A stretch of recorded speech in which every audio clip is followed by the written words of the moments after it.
So Tom, I've made a new key for your switch because the old key is not readable. This key is no good. This is probably the reason why the car was not starting. Although your switch isn't perfect, I think it will start the car. We've got an emulator hooked up. Red light means no key inside. Green light means drive authorization and we're ready to go.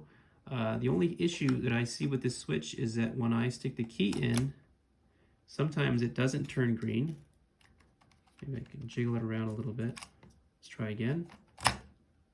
Okay, now it's green, and I can turn it, so that's good. You should be able to start the car. Only problem is, this key should now be locked in the switch, but it comes right out.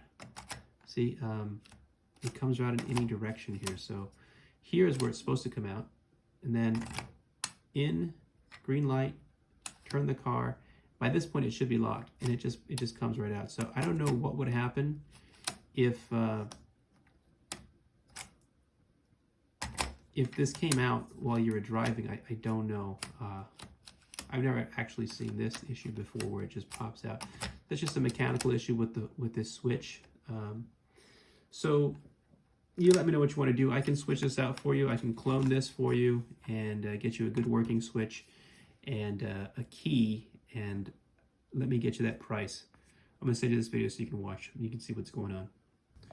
Okay, so we ended up cloning the switch. The customer agreed that he should have a new reliable switch. So this is another switch, different number on it, 210-545-0208. The other one was a 0008. But this one works just fine. So it's already been cloned. Here's the emulator, and we got a red light. This is the programmed key for this one, newly programmed. I'm going to stick it in the ignition switch, and it turns, and it does not come out.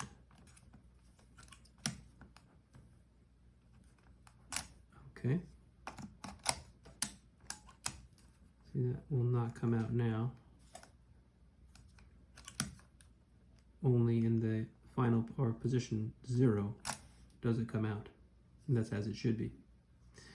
All right, this one's done. Thanks for watching.